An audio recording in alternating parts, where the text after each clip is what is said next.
So to be diagnosed with kidney cancer in 2013 was such a shock. I'd literally just finished cycling Land's End to John O'Groats.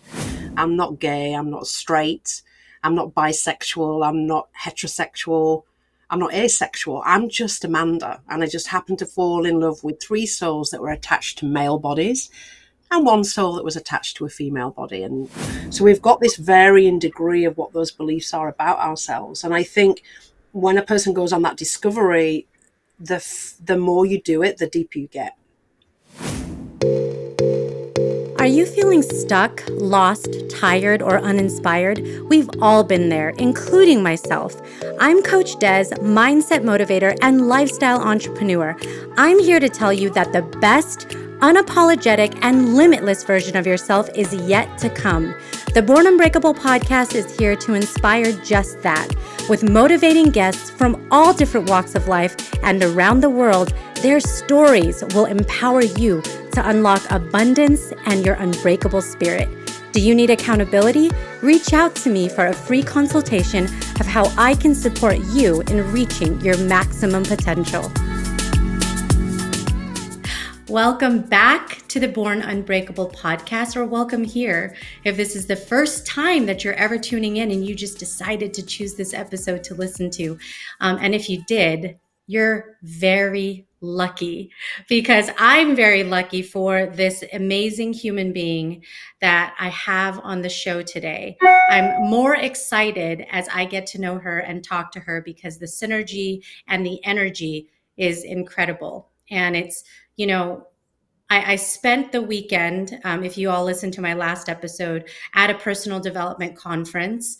And one of the big themes that really energized me was around connection and relationships, this human experience that we have, and what a difference it makes in our journeys when we connect with people that we align to, because it elevates us. And I feel very elevated in this energy right now. So today I have Amanda Foo-Ryland. She's a speaker, coach, and she has a doctorate in clinical hypnotherapy. So we'll talk a little bit more about what that means if people are going, what does that mean?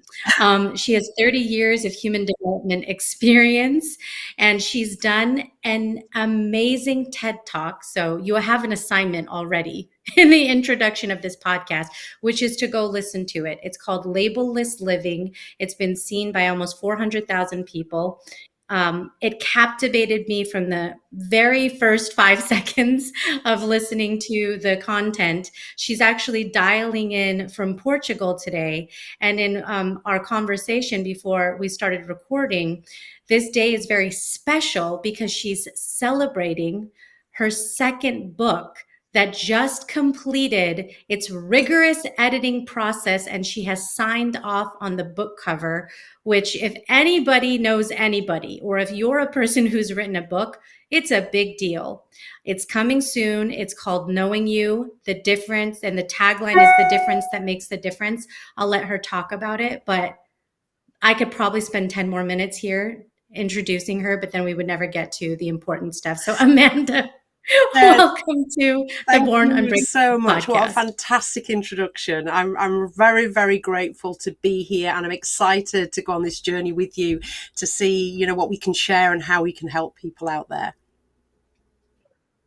Yeah. And what a celebration. I know. I was just saying to you earlier, it took me 4 years to write my first book, and it took me 4 months to write my second book. And that's actually because I sought out a really good book coach here in the UK, although she's originally from New York. And, once you work with an expert that really knows what they're doing, that has that experience, it is a game changer. And even though I'd written a book before, I learned so much about the process that you and I have been sharing, because I know it's something that you're doing and working on now. It's a huge celebration today. We're down. You can probably tell it looks a little bit nautical, and you may hear a few creaks and maybe even see the water moving, but we're actually on the boat down in the Algarve in Portugal, doing this podcast with you, which is exciting. So, you can see the water actually reflecting on my face now as the sun starts to change its shape. No, but that's good. That's that energy that we're in, right? Is Yeah. movement. And you know, that's such an amazing accomplishment, Amanda. And I'm always curious because I see people when they're coming out with their books and they start going through iterations of covers. Sometimes people even put it on social media and ask people, if you had to vote for one, what would you choose? Like, how many covers did you see before you were like, that's the one, this is There it? would have been 24 different varieties. Yeah. So it was an Wow. evolution.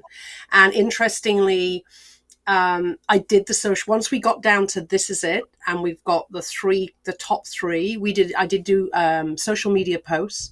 And what was really interesting was the one that myself, my book coach, and also the designer had settled on was Mhm. the one that was actually selected by as the highest, the winner, if you like, by everyone on social media. It got a lot of engagement. People love to be involved in those kind of things. So what we felt was right was actually what people that follow us were also telling us was right for them. So that's when you kind of go, yes, we've got this. You know, we've got this. Hopefully, so yeah, it was a long process. Sorry. Of people who are going to buy Yeah, the book. exactly. And it's a little unconventional, the book cover. It's, we looked at what does a book cover do, what's it designed to do, and it's designed to get people curious, really. And obviously, all the magic and the goodness is inside, but the book cover's got to be strong and powerful enough to speak to people. So again, that was working with a designer that's got lots of experience, and also my book coach, and my personal preference, and everyone that follows us. Your Life Live It, my company, and me personally. What did they think? And I think that's a really good thing to do, is ask people that know you, that trust you, that like you, what do they think? And because they know best, actually. So yeah, it was Yeah. an interesting adventure just on the book cover alone. Well, you said a word and I love it and I'm taking it in, and it's unconventional. And I love it because we live in a society. I was telling you when we were chatting a little earlier, that pushes us towards the Yeah, conventional, right? If you want to fit in and feel validated and be accepted, you follow the herd. What's the herd doing? What's going to make me go, okay, now I'm living in such a way where people are going to look at me and go, yeah, she's doing the things that you're supposed to do. yeah, But I'm a firm believer as I go on my journey, um, that we all walk our own path. We have discoveries in the exploration of self that is unique to you. The timing at which things happen are unique to you. So sometimes it's this futile effort of comparing, like, oh, I can't believe this happened to me and that happened to that person like 10 years sooner. Or, there's so much of that. And I'd love for us to challenge ourselves today as we do this interview, and people who are tuning in to think about that for yourself. What have you been doing that is maybe disingenuous to yourself to fit in or feel accepted, when the best of you still has yet to be unleashed, and it's out of fear that there's a person or persons that may not accept fully who that individual is. So I'm kind of channeling that energy, but I would love to start, Amanda, with your story, because before 30 years of experience of getting into clinical hypnotherapy and the things you're doing today, there was a younger version of you out there in the world exploring and finding yourself. So maybe take us back a little bit and tell us your story. well, I'll start really where I felt, you I remember that age, and I hope this resounds with everyone that's listening. You kind of think you've got it, like you kind of think, I've got life. This is, I understand it now. I'm old enough, I'm long enough in the tooth. I was 26. I understand it. And, I was an executive with the Estee Lauder Corporation. I was very responsible at that tender age. I looked after Europe, Middle East, and Africa, which was a huge territory, traveling a third of the world. And I'm working with, budgets and targets and all those things that corporate life bring. And I felt, I've just got this gig. I understand life. And when I look back at that 26-year-old, I'm like, you were so egotistical. You had absolutely no idea what you were talking about. I was newly married, had no loss, other than chronological loss in that, you lose your grandparents and your family dog dies and, all those things that just happen chronologically.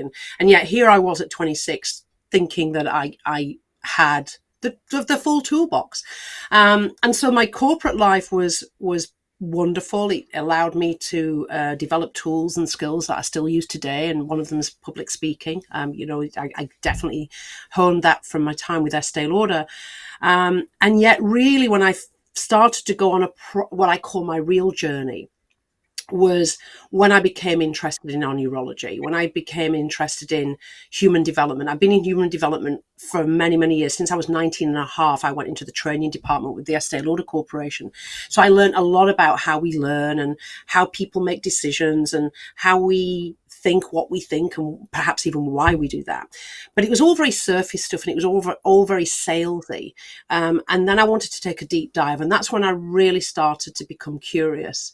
And what I love about the field that we're in is that the more we understand about our neurology, the less we know, because our brains are constantly changing and evolving with plasticity. So, we think we know something and then, oh my goodness, now there's a new finding, a new piece of scientific research that's been done. So we were talking earlier, we're never done when it comes to neurology. And so the journey for me really started, back in 2005 when I started to do my formal training. And even then, Des, I have to say, I was very much I've got this, I understand. And I set up my coaching company in 2005 and started working with clients and felt that I had a wealth of experience because, I'd sadly got divorced, which was amicable. And it was just one of those things. And still felt, I've got a lot to offer. And it wasn't really until 2013 that I started to grow as a human being. And that came with curveballs. And this is a little what the TED talks about, even though it's only 9.5 minutes long. The first curveball was for me, when as somebody that's fit and healthy, I've run across Portugal, which is a marathon a day, for 7 days and raised a lot of money for charity. I've cycled from Land's End to John O'Groats for charity, cycled the length of New Zealand for charity, the South Island. So, fit and healthy and making right choices and working on myself. So to be diagnosed with kidney cancer in 2013 was such a shock. I'd literally just finished cycling Land's End to John O'Groats. And, I remember with my two friends, Malcolm and Johnny, the two guys I cycled with, the boys at the end of it were kind of going, oh, my kidneys are so sore, because we'd had to drink a lot of water. And I was like, oh, you boys, what are you like? My kidneys are totally fine. And little did I know that, there was a tumor the size of a golf ball in the left kidney. So there's that song by Frank Sinatra, which was, I left my heart in San Francisco. Well, I left my kidney in Christchurch, New Zealand. That's my song. So the kidney came out really quickly, and I delved into my toolbox, Des, and this is the first time I really felt the impact of it, because I've been helping clients. If I got a parking ticket because I was parked in the spot too long, I'd pull out the toolbox, but you don't feel the effect. When a real curveball hits, oh my goodness, you can not only feel it, it is totally remapping your course through this particular curveball. And what I decided to do was look upon the journey through the eyes of an adventurer rather than the eyes of a sufferer, a victim, or a patient. And the first thing I did when I went into the hospital on that morning, I was checked in very early at 6 a.m. The anaesthetist came to see me at like 8 a.m. And this was the line in the sand for me. And I said to my anaesthetist, because she said, oh, look, I'm just going to give you a little concoction to relax you. And I was like, you know what? I have never seen an operating theatre. I've never even been in a hospital before, only to visit people. I would love to see the operating theatre. I would love to meet the team of people that are going to be working on me. And she was like, okay, Amanda, I have to say this is a bit weird. It's a bit odd, but let's do it. So she said, protocol, you've still got to be on the gurney and I've got to take you down on the gurney. But I met this amazing team of people, 8 people, all had different coloured hats that they were going to wear in the surgery. That's the big foghorn from one of the boats. So you can probably hear that in the background. Um, and I said, my goodness, I could not believe this operating theatre. It was like something out of Star Wars. It was so shiny, so pristine. I found out they were going to be playing Freddie Mercury, Queen, while they were operating on me, which I love Freddie Mercury. I mean, who doesn't? So it was like, I would never have found out all that. And so even just that simple request was a game changer. And I made myself a commitment, and that was the surgery happened on the 14th of November, 2013. And I made a commitment on the 11th of March, 2014, I was going to run a mountain marathon. And that was me creating what I call a future memory of something really useful that allowed me to put that line in the sand and go, well, that's my journey done with that C word, that's finished now. And being able to move forward in health and in vitality and looking at it saying, okay, what's this teaching me? What am I going to learn from this? How am I going to grow from this? How can I help others? And so that was the first curveball. And then, if somebody had tapped me on the shoulder that day in November, 14th of November, and said, hey, Amanda, look, a year tomorrow, Keith, your husband, won't be here because he will have died of the same disease, I would have gone, you've got the wrong person, angel of the future, because he's healthy. And yet, literally, the 15th of November, 2014, Keith passed away of the, stomach cancer, not kidney. And then, again, a massive curveball.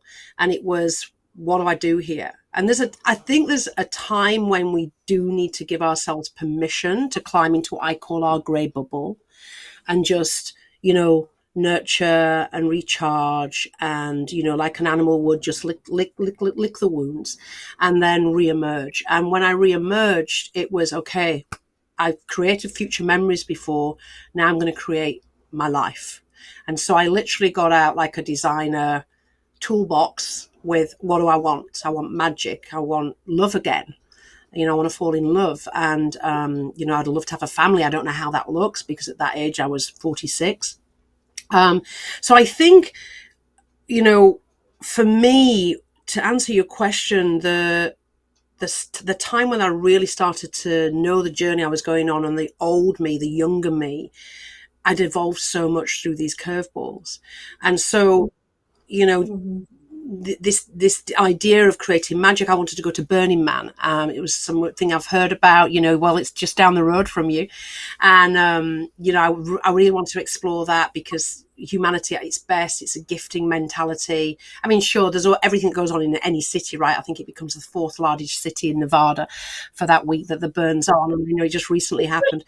But that was something I wanted. I wanted to have some magic. I wanted to fall in love again. And somebody that had been in 3 long-term relationships, one with a really hot fireman for 10 years, then one with, my first husband, who was a very tall international basket player for 5 years.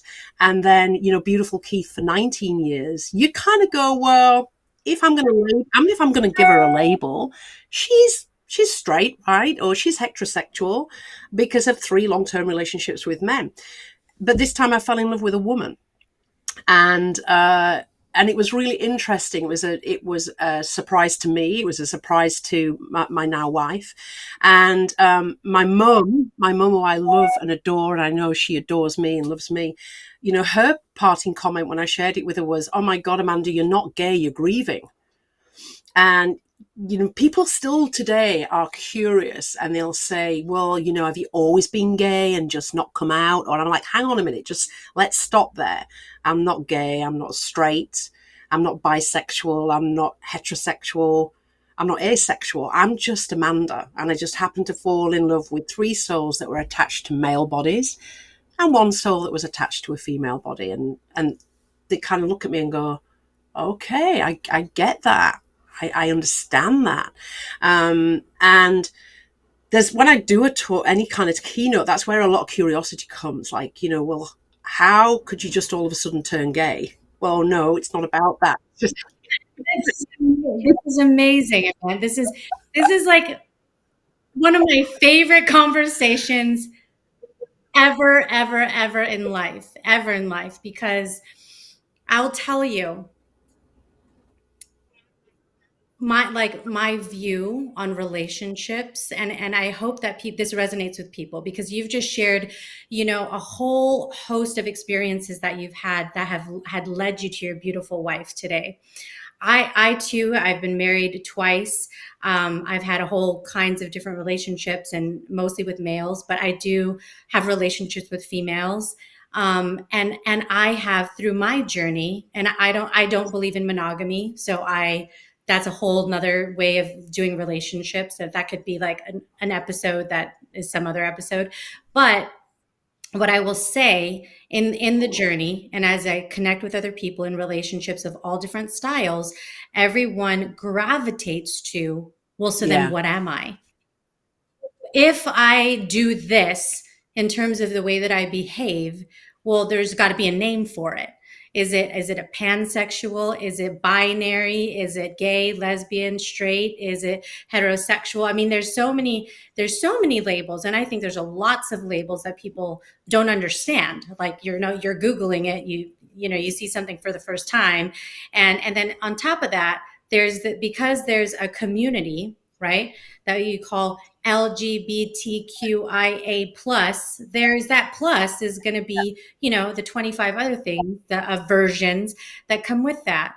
But this goes back to my earlier point, which is it's easier to try to find a category to fit in. And the reason I love your examples of your relationships and your story is because it's yeah, just yours. You're just doing your life, who you are, and being true to yourself, and you don't even care what it's no, called. It just no. And it's actually really helpful not to have any labels around that, because it's just me being me, and therefore the label would be Amanda just being Amanda, just being authentic. And Sarah shares exactly the same view. She has had relationships with men and with women, and has follows exactly the same template when it comes to, well, what does that mean? It means nothing. It means I can just be me, and this is where I'm at. So it was a huge shock for many people, because they had kind of known that, well, Amanda, if she meets somebody else in their mind, it's going to be a man. So it was a big surprise. Yeah, it did. And honestly, I'm just gonna keep it really real, because people think what they think. Did anybody think so? Your comment of your mom, right? She was like, "You're not gay, you're grieving." So that's an interesting comment. You probably laugh at that, saying it today. But did people think like, maybe Amanda's going through a Yeah, phase? people even said it Like, to me. It's, Amanda, okay, it's just a phase. okay. It's a phase you're going through. So don't make any commitments. Don't do anything too rash. Probably keep it to yourself.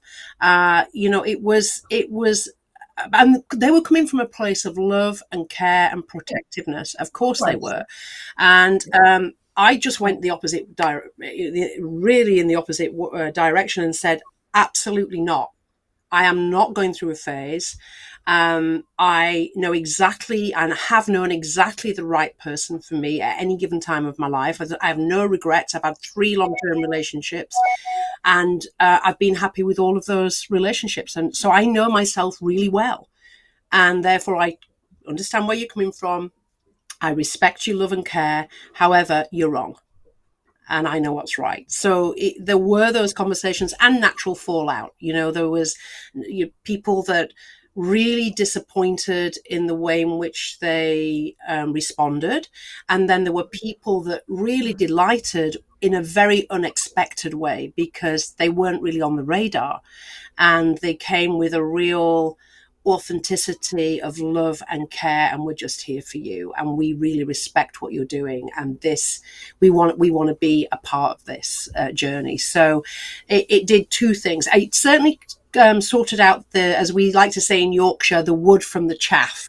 It allowed us to do a good shake through and be surrounded by beautiful people that, throw these massive logs of passion on our bonfire of life and support us from the sidelines and sometimes hold our hands when we need it. So I'm really grateful for people's honesty at being able to share that and navigate that with the trueness in our step and know exactly where we were going.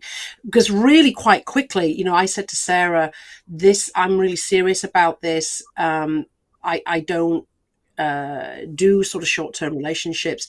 I need you to know that this for me would mean a lifetime together, marriage. And Sarah said, well, I want kids. And I was like, hell, absolutely. Let's bring that on because I want kids too. I just was never successful with Keith. It just didn't work for us. Not for want of trying.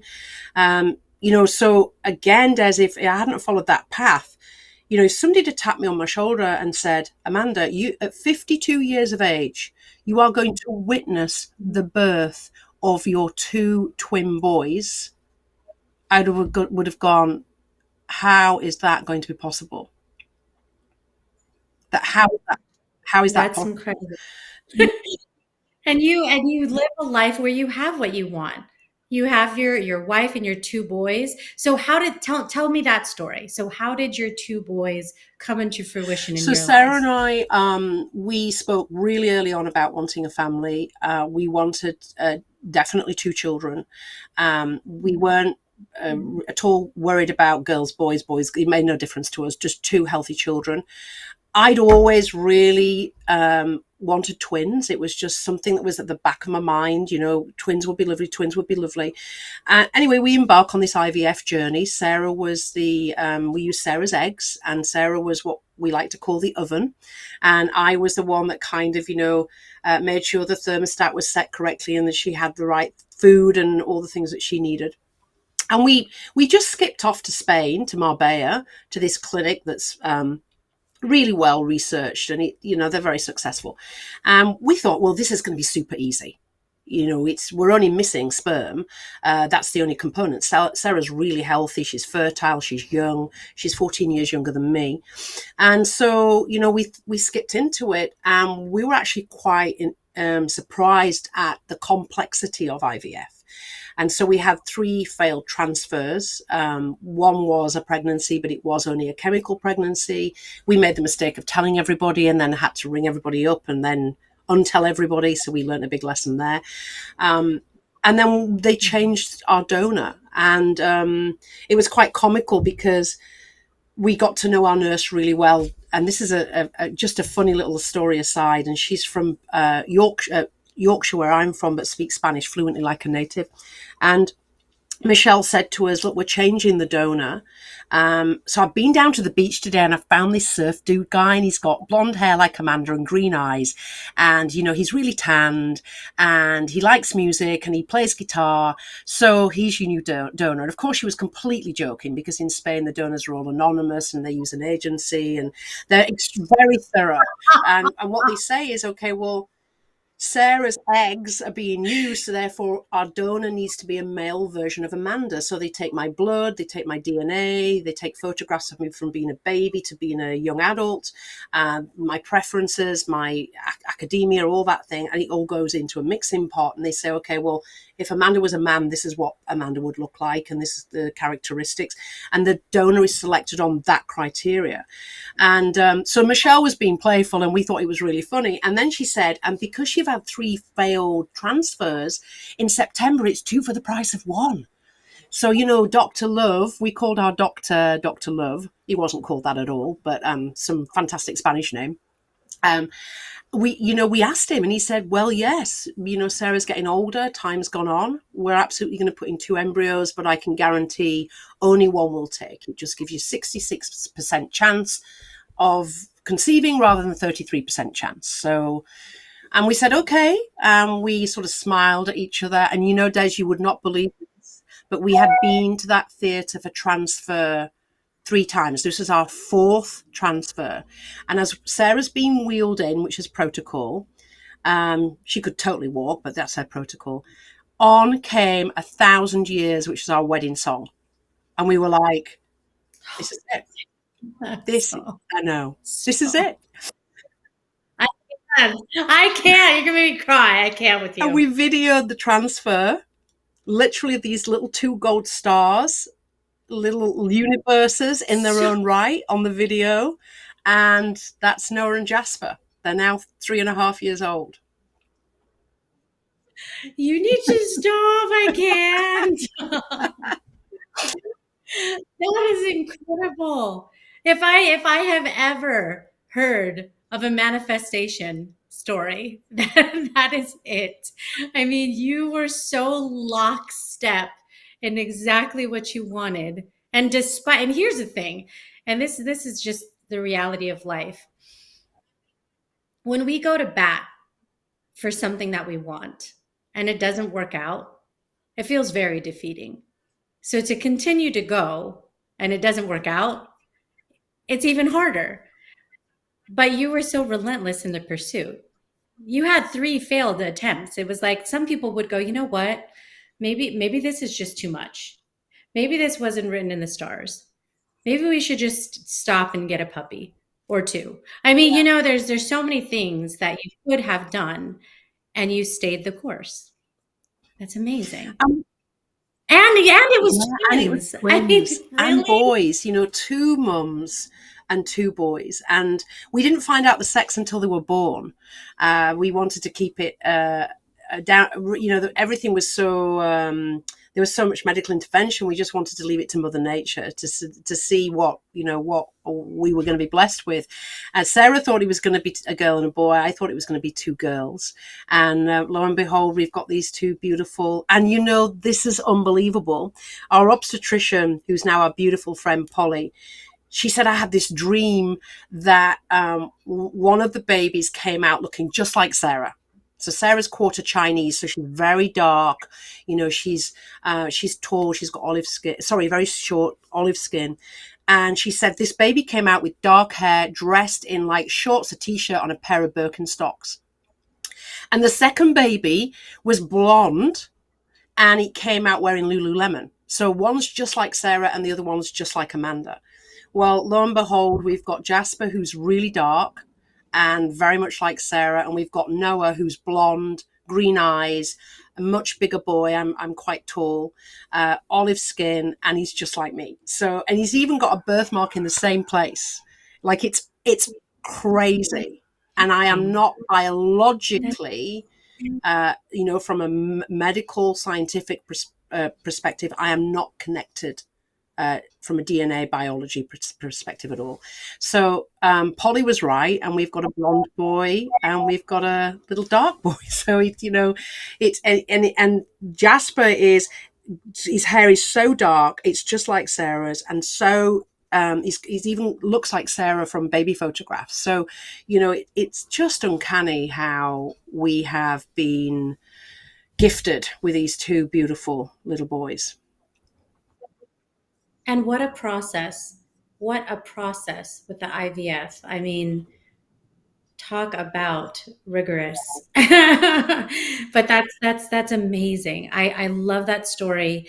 And I hope that gives hope to others. I know there's many people. I know a few personally who for different reasons had to go that route, and it was not always successful either, but they too decided to keep going, and eventually it worked out. One But of the it's things, Des, that really helped us was, particularly after the pregnancy where, we were confirmed pregnant by the clinic through blood tests and whatnot. And then we made the calls to immediate family. When we then realized that was not a reality, we then called everybody and shared. And what we both said was, we don't understand. We don't understand the reasons. However, what we do know is when we hold the baby that selected us, because we thought we were just going to have one, and then another one later, when we hold that child that selected us in our arms, it will all make sense.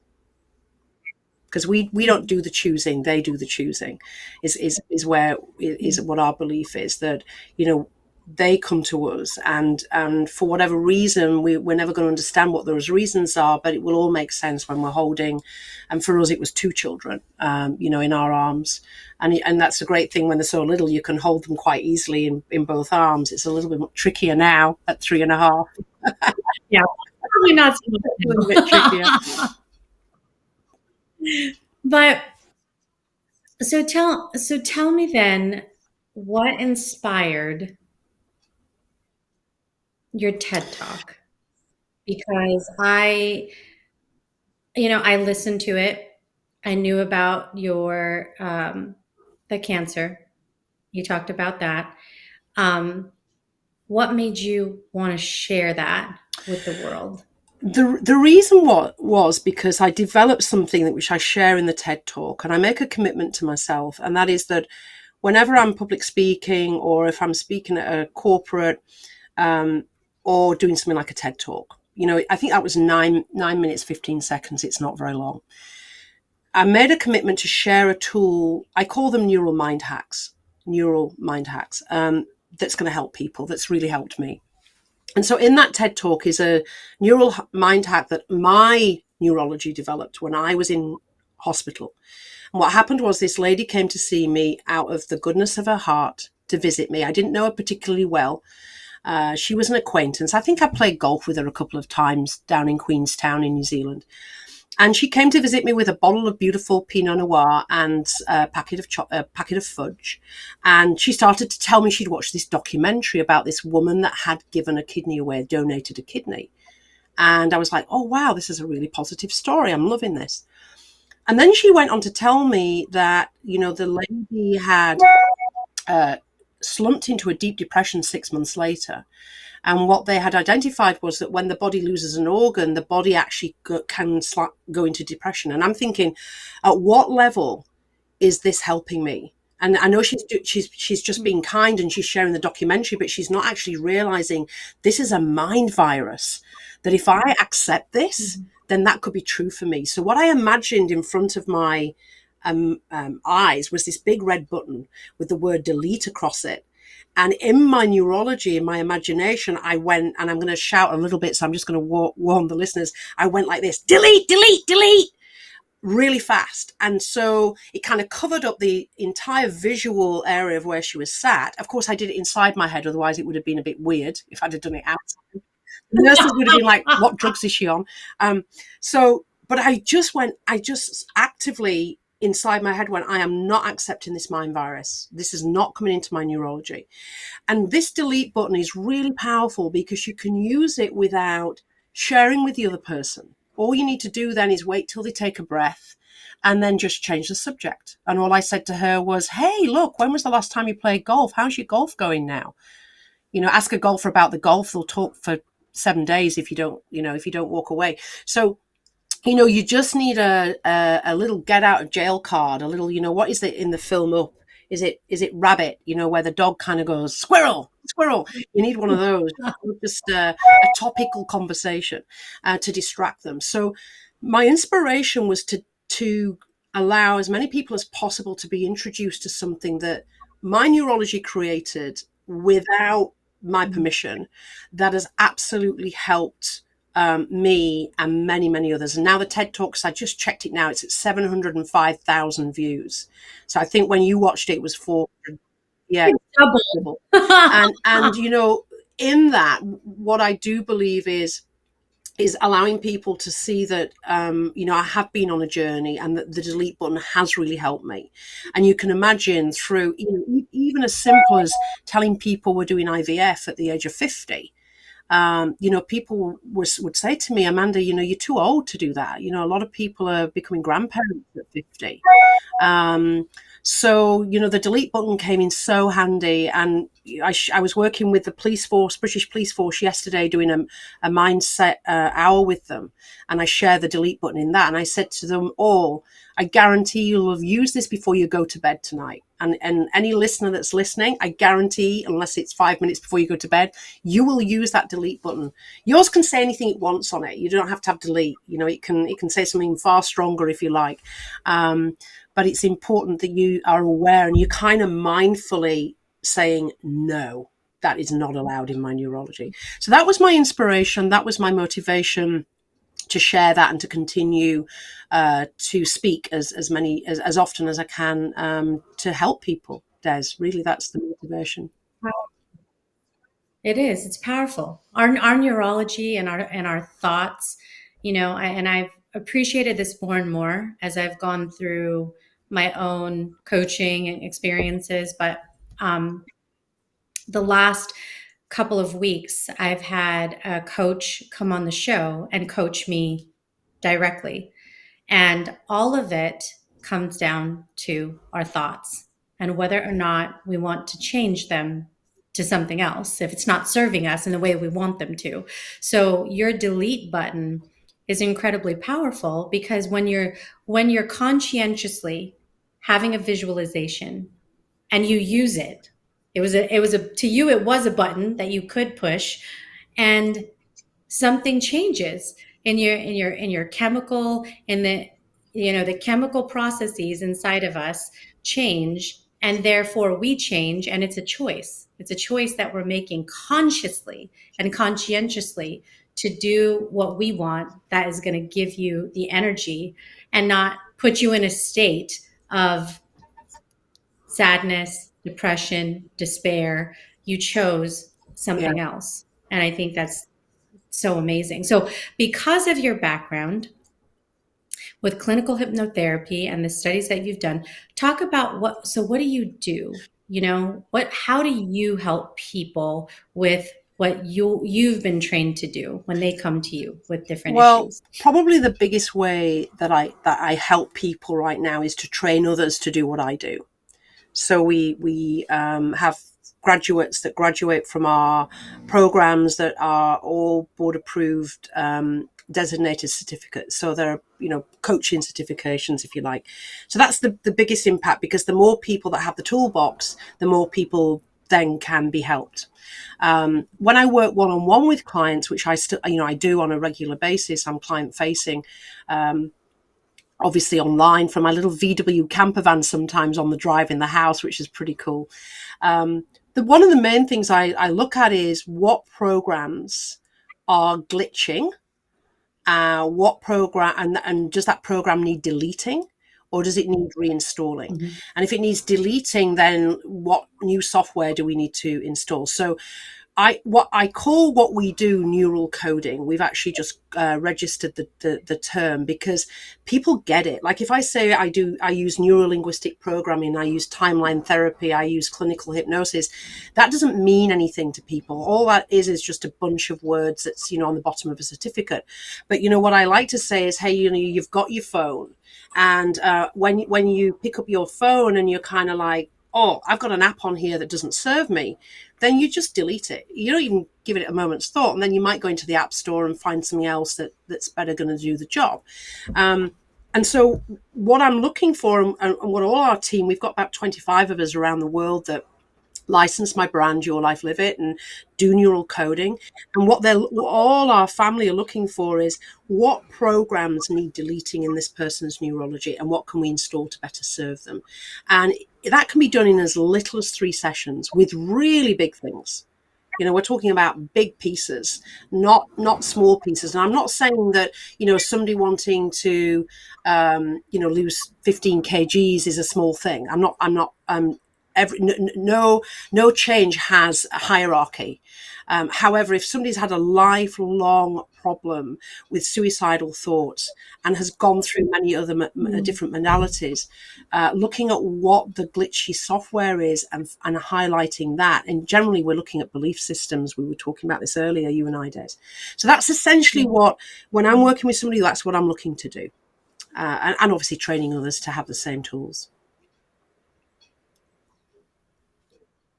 That has to be some of the most life-changing work, because if someone's wired, you know, if the way the system is set up, right? It's just like our phones. If we look at the kinds of things, you always have to have an update, right? There's different things to make sure it's in proper working order, and it's staying in good condition and it's stable. That's how it works within Yeah. us. And so if we feel defective, right?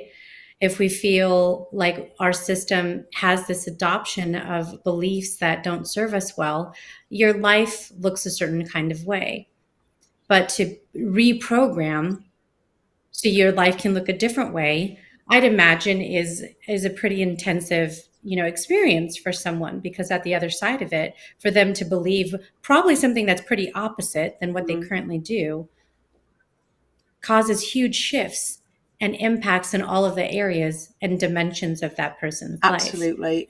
And to give a real client example, I was working with a client yesterday morning, very early, and she was, off down in the Southern Hemisphere, hence the time difference.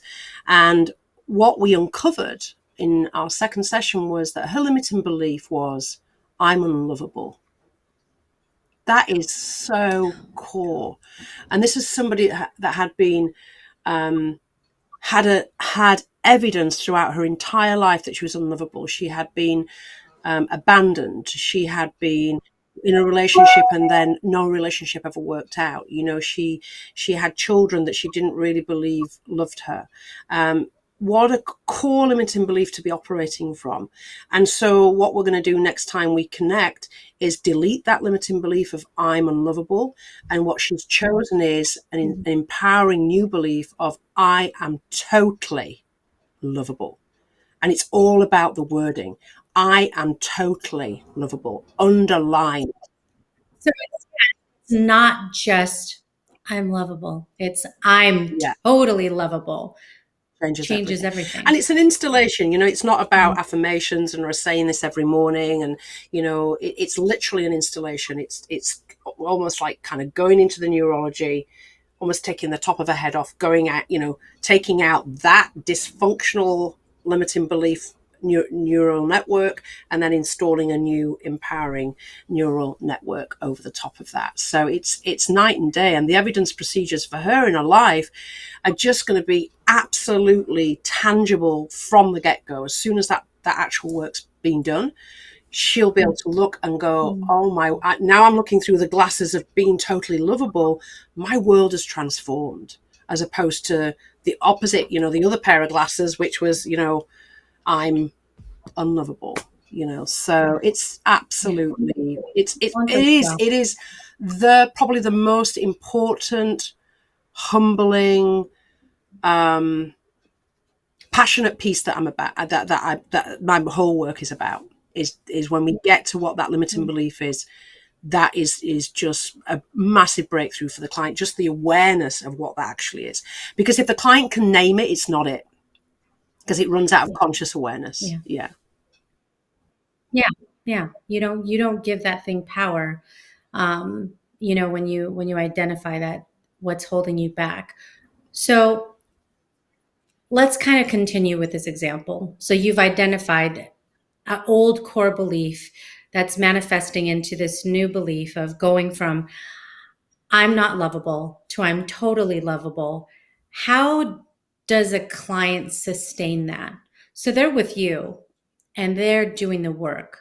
How do you do the work outside of So now what happens is the client has some tasking. So the tasking is that she knows what a new empowering belief is going to be. I'm totally lovable. And then what I ask her to do is almost imagine it like just something she clicks on, and then what's the drop down menu? What are all those? What does I am totally lovable mean? I am a beautiful mother. I am a loving partner.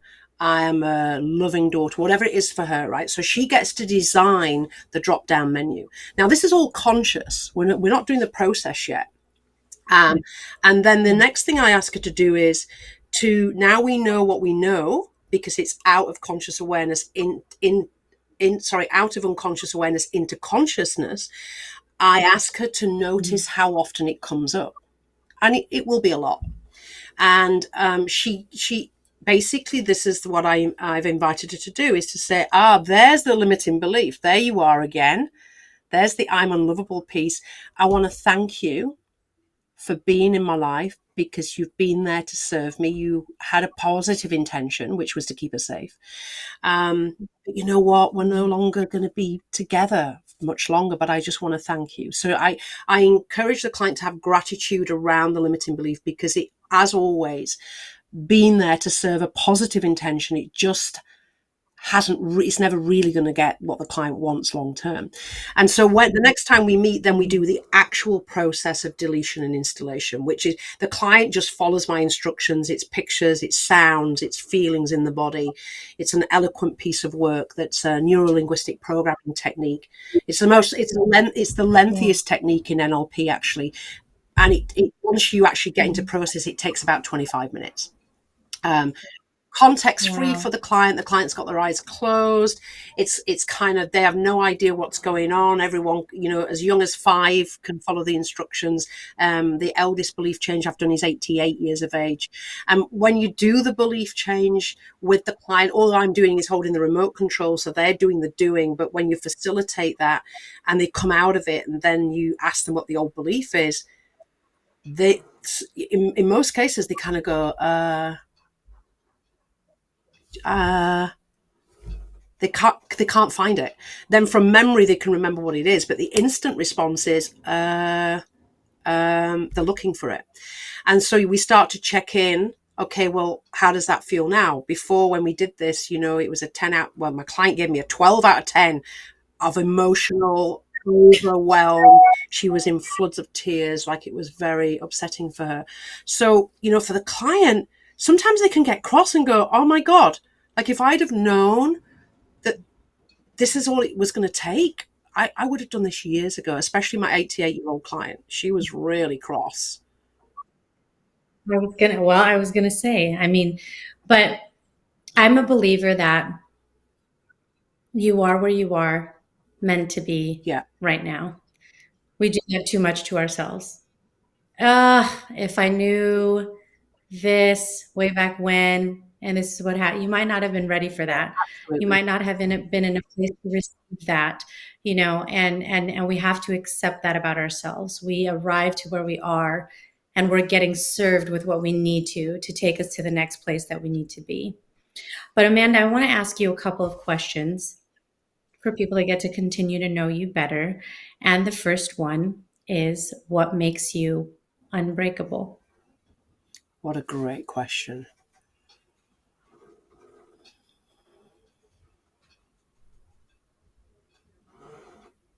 Wow. I have to really think about that one. I think it's the layering.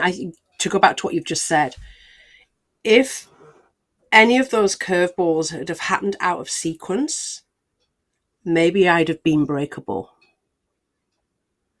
I think the order in which those curveballs hit was just building up the boundaries around the breakability.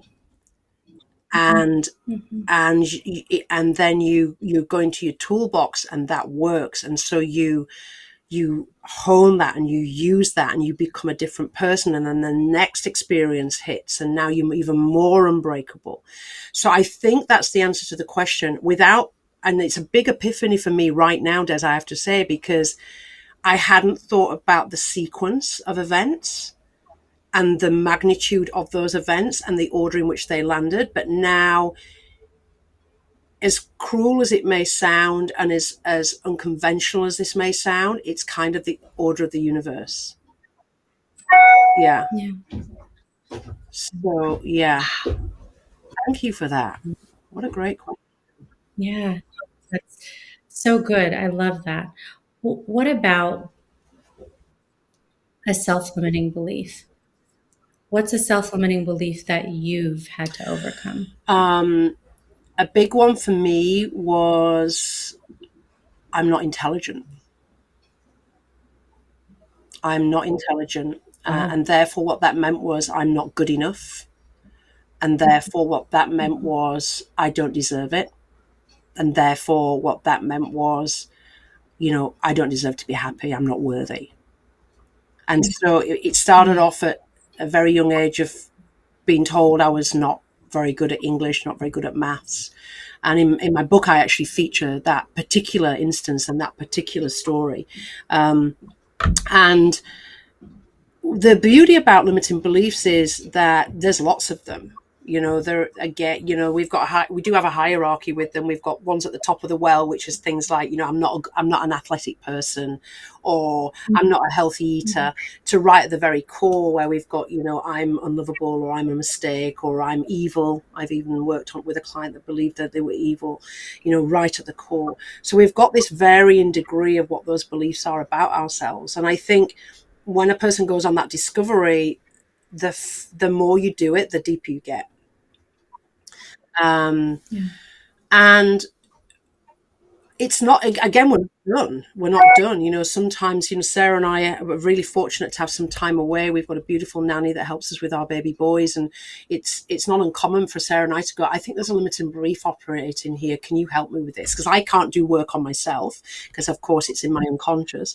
So we might go to one of our team and do some work. I did a lot of work with one of our beautiful team members, Sharon, in New Zealand, just before I left New Zealand last October, around some limiting beliefs that I was operating then around abundance, and being able to really create abundance in helping others, not abundance as in dollar signs. So yeah, that's it. It's never really done, which is exciting, which is why we always need to work on ourselves, and seek out people that we trust, that we know are good, and do that work. Yeah, no, I could not agree more. What's one of your superpowers? Something that you're really proud of, that you're good at? I'm really good at being presented with a problem. It might be a behavioral problem within an individual, or it might be a cultural problem within an organization, and then creating something that will absolutely resolve that. And an example I can give you is a corporation that I work closely with in New Zealand called Cookie Time, which does exactly what it says on the can. They make the most incredible, I think it's been voted New Zealand's most favourite cookie. So they're very well known in New Zealand.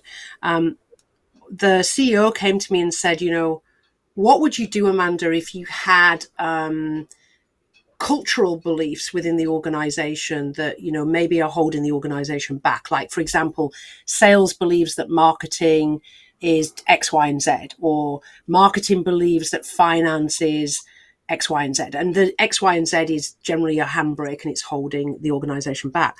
And he said, is it possible to do like a group belief change? And I was like, oh my God, this is an incredible thing that we're touching on. Leave it with me. And so I created, with the help of the CEO, a product called Creating Dream Teams. And we ran it, we trained it for the 2 years through the organization.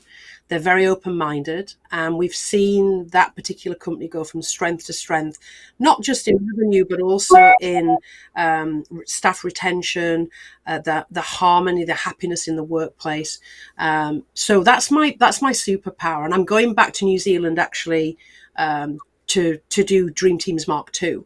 So it's taking it to the next level. I love content creation. I love scenes. I can see it. I can see the pieces that need to happen, and I can see the formula in front of me, and be able to go and deliver that in a vulnerable, humorous, fun way, but with some real meaty processes in there that really allow people to have personal transformation. Because the key for me, Des, is it's not I'm not interested in making an organization more money. I'm not interested in that at all. My belief is, if an organization cares about their people, and we have permission to work with that person individually or as a group on what it is they need in their life for their life, then a default byproduct of that is productivity goes up. It's just what happens. Yes. And, fortunately, the CEO of Cookie Time was like, it is about my people. It is about our team. It's about our family, and the most beautiful company to work with. I feel very honored, and I'm working with a few different organizations with that. So I hope that answers your question, but I suppose the a more succinct answer would be content creation around a specific problem to solve that problem. Yeah. Yeah. You're good at it. You are good at it. You're great I at love it it. as well. So It's my passion.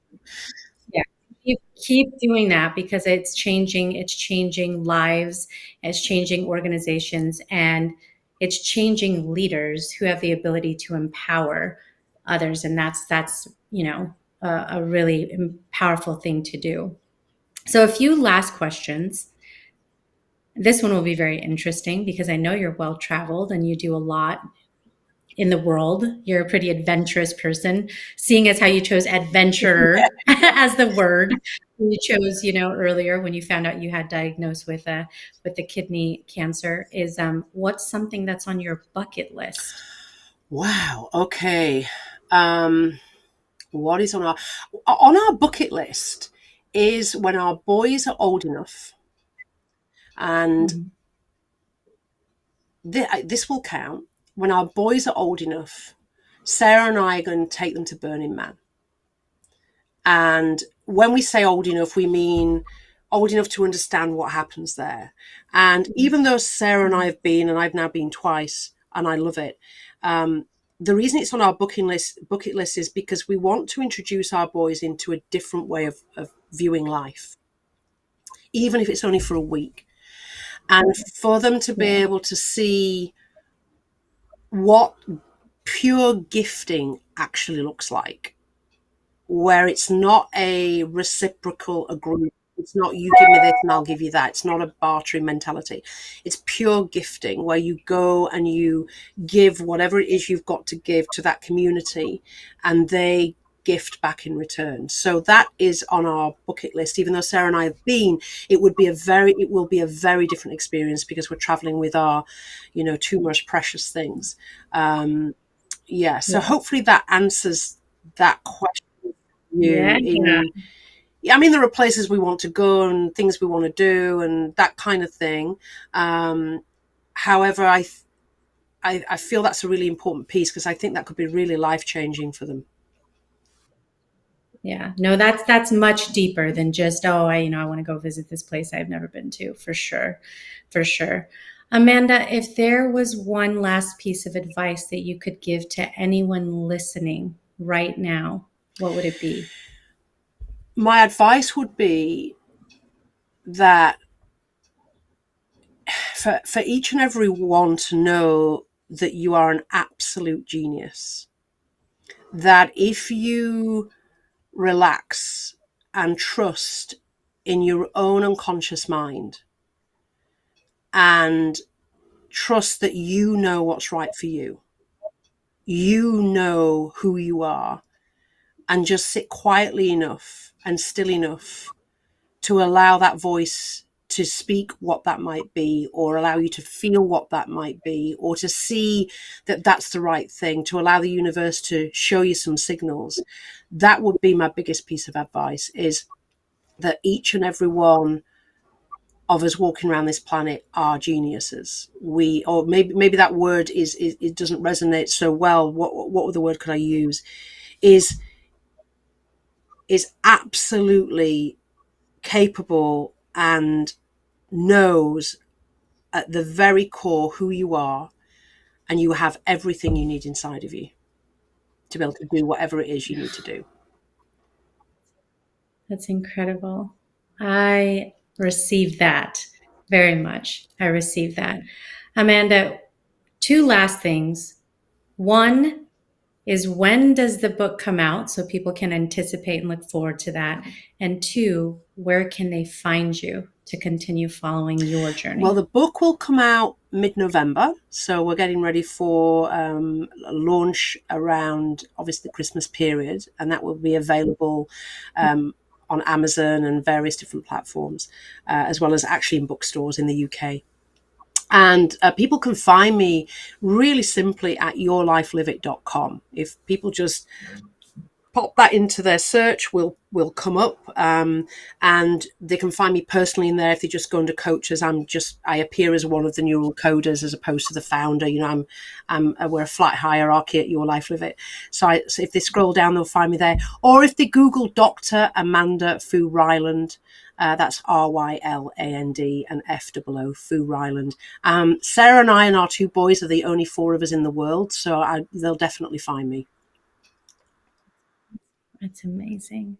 I'm grateful for you, your time, your presence, your stories. Thank you so much for coming on, taking your precious time from the Portugal waters and all the ambiance to choose to be here with me in this moment. You're welcome. My absolute pleasure. Thank you so much. I have absolutely loved my time with you. And you, my wonderful friend, do an incredible job putting this time in twice a week and just sharing your knowledge and wisdom. So for that, I am also very grateful. Thank you. Wow. So much joy, so much goodness. Thank you, Amanda. I enjoyed that interview so much.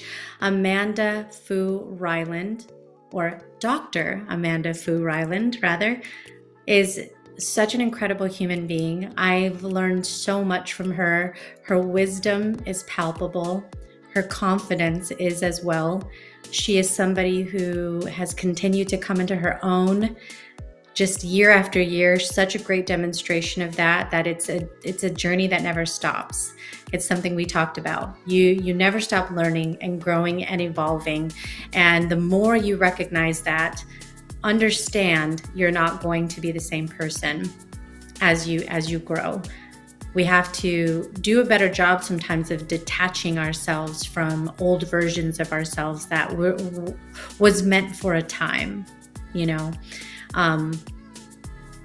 So I would love to invite you, as you reflect on this episode with me, to ask yourself if you're living in full, transparent service of who you are. Do you put yourself out there into the world, into the ether, into the universe, in all the ways that you truly want to? If you were living the life that was your dream life, what are you doing every day through your thoughts, your actions, your behaviors to show up in that way? I love the fact that Amanda shared her relationships and the beautiful relationships she's had in the past, which happened to be with men, and choosing in her current day life to be with her wonderful wife, who's a woman. And they found a way to have kids that they've always wanted to have, which I still think is so miraculous that they've got twin boys. That's such a beautiful thing. Going back to what we said as a word at the very beginning of the episode is unconventional. Well, I would say unconventional is awesome. How can you show up in your unconventional way as unapologetically you?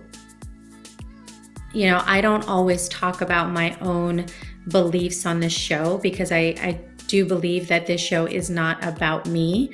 It's about you and being who you are. But I also share sometimes pieces of me so you know that I am who I am. That may or may not resonate with you, but what I hope you take away is that you love yourself for who you are, and you're being the version of you that you want to be. You're not withholding only to, dilute yourself to make somebody else like you or accept you. I had saw this post, and I don't know if it's still there in my social media, but I'm gonna see so that I can read it to you. Hopefully it's in I guess it would be in my archive now. I saw this quote, and it said, I will not water myself down to make me more digestible for you. You can choke.